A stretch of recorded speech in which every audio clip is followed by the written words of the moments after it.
আসসালামু আলাইকুম এভরিওয়ান। এই যে এইটা দিয়ে আমি সেকেন্ড টাইম এমন ধরনের খ্যাপসা খাচ্ছি। এইটা যে এত বেশি মজা।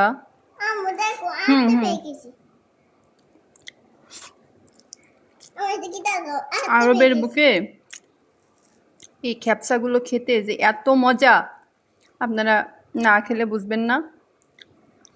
এটা খুব মজা। আসলে বাসায় রান্না করলে এত বেশি মজা হয় না।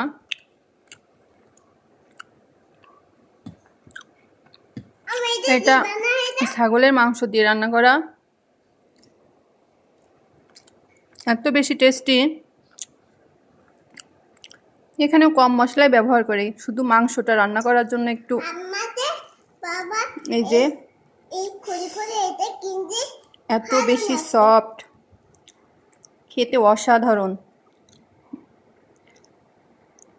আমার ভিডিওগুলো ভালো লাগলে পাশে থাকবেন, সাবস্ক্রাইব করবেন আমার চ্যানেলটি। ভালো লাগলে লাইক কমেন্ট করবেন। ধন্যবাদ।